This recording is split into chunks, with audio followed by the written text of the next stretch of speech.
Hi kids. Sorry I haven't been posting many videos lately. It's been a little weird at my house. You've seen a lot of videos from this front yard, and you can see my neighbors got hit pretty bad with some storms here recently. All these trees are snapped off. My own trees got damaged pretty heavily. My neighbor lost both of her cars.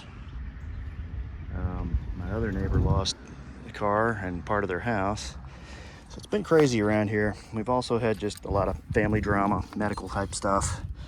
So yeah, I've been busy elsewhere. Haven't done a lot of videos.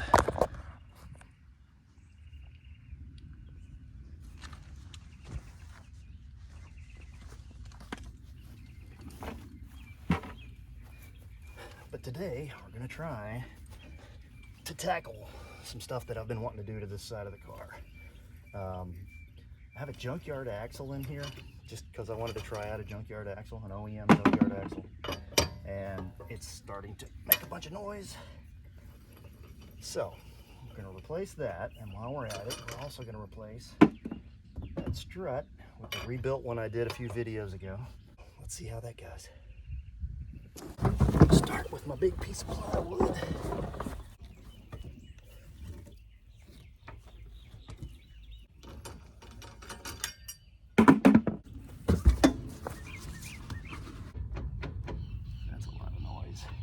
See, when I try to turn that boot back there kind of rides up and down, which to me suggests way too much slop. So what we're gonna have to do is take this nut off, these two bolts, and the bolts for the strut. That's everything, I think. Turn it up a little bit.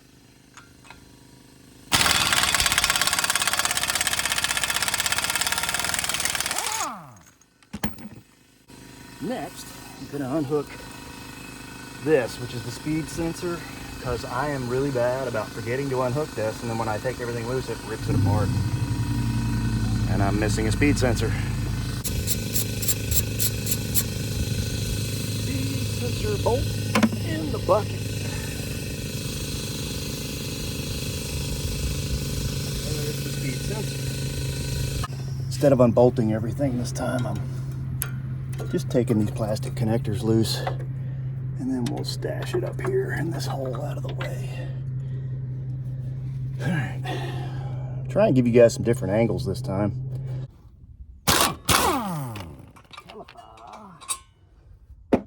Disassembled. Oh, come on.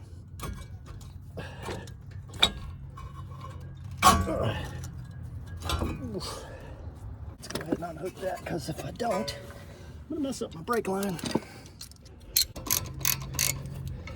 Let's get this 12mm brake line loose.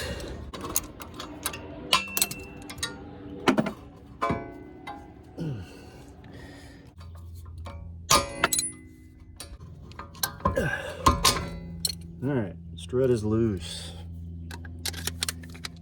You know how you can tell the strut is loose? Because it's loose. Now I need to get this tie rod end loose.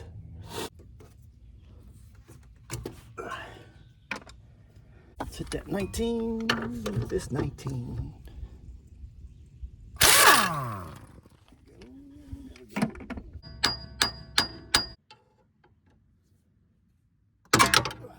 Bingo. That feels pretty good. Nothing wrong with that. These three bad boys are 14mm.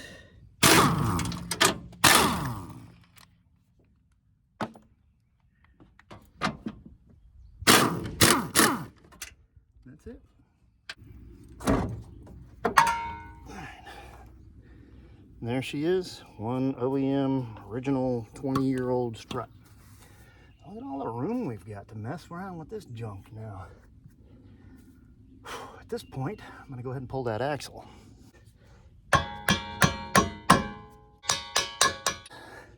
The hub on the other end of this, let's see here, I got this axle. This is the other end, and I need to pop that out of the little half shaft that's back in there, and then it'll all come out this way. It's gonna be great. Here's the end that means business. So this is your CV joint, constant velocity joint. This is what I think is bad on this car. And when it comes time to take this out, it's snapped onto this half shaft with a little circlip ring thing that goes in here, and it just kind of snaps it in place. You can pry on this or whatever you want to try and do to get it out, but do not pry against this other shaft, because this little piece right here is just really cheesy aluminum, and you will break it, and then you will be screwed, because these things are very hard to get a hold of and they're very expensive when you find them. So we don't want to screw around with that too awful much. What we want to do is put something against this hub and hammer on the end of it. Pop, pop, pop, and it'll pop loose. I promise it will. It doesn't seem like it will, but it will. So what I'm going to do is get this cheese ball pry bar and wedge it right here, and then smack on the end of this thing, the other end of this thing, with my BFH.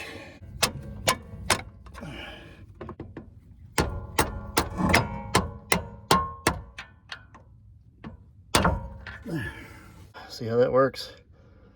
That little clip, that little circular clip right there, locks inside the hub on this CV joint. That's how that works. And if you ever break this aluminum piece, this bearing that this half axle goes through, you're gonna make yourself a world of misery.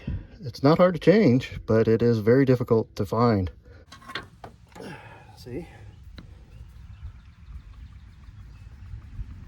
There's no play in that one. This is an AutoZone one, by the way, Duralast, that kind of crap.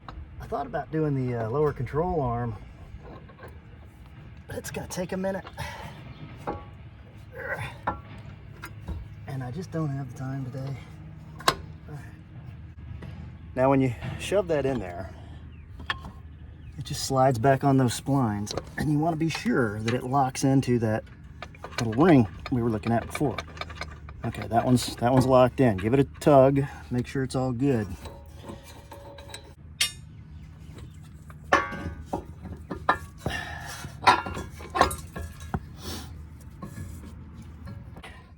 Not at all tricky with the strut out.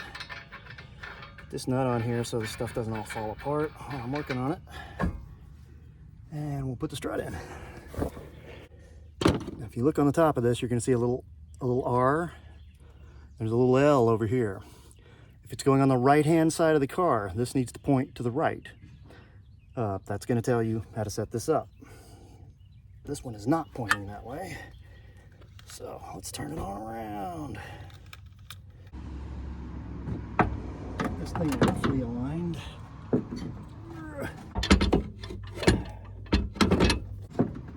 Come on, mother.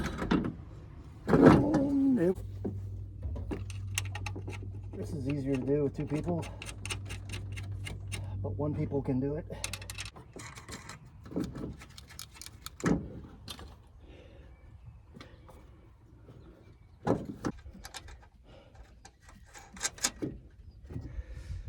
Whew. That's it for up here. Whew. It's hot, folks. Go ahead and put this ball joint back in.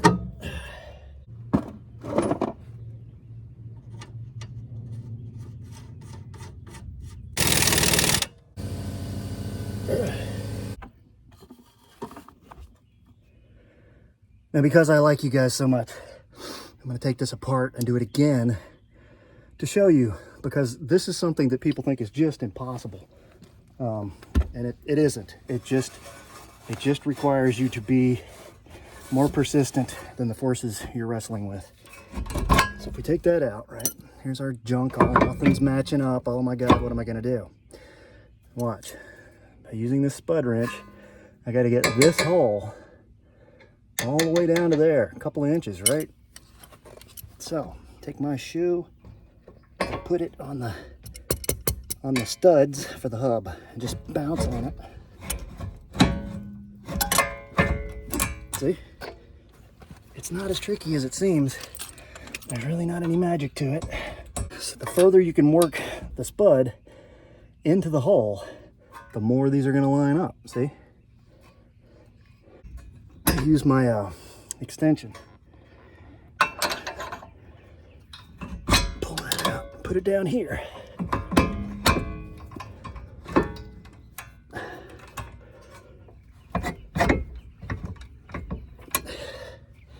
Now, I tend to do better by keeping this in the bottom one. Just seems to line up better. Because the top one, I think, has got a little more play to it. Just loose for now. And take that out. Now everything's going to pivot on this top bolt. Whoops.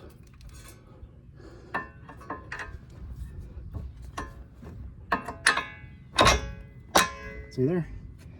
This is not magic, guys.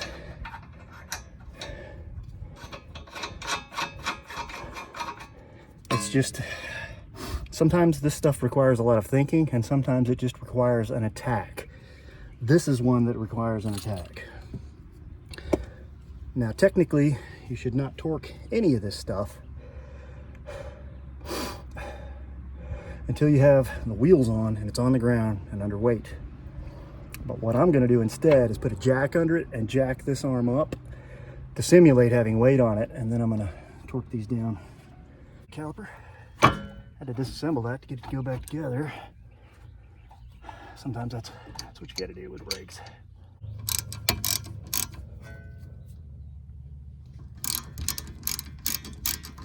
All right, let's put the speed sensor back in. Down here. Brake line up out of the way. I've mentioned before, I'll mention again, up north you guys suffer with these bolts for the speed sensors, and even the speed sensor itself being swollen and rusted into the hole.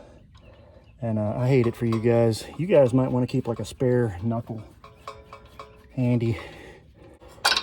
The noise you're hearing in the background is my neighbors trying to cut up all those trees that fell on their house. Snap these little keepers on there. And let's hook our brake line keeper back up. This is what, a 12 millimeter? Get it up about level. And get the torque wrench out and torque these.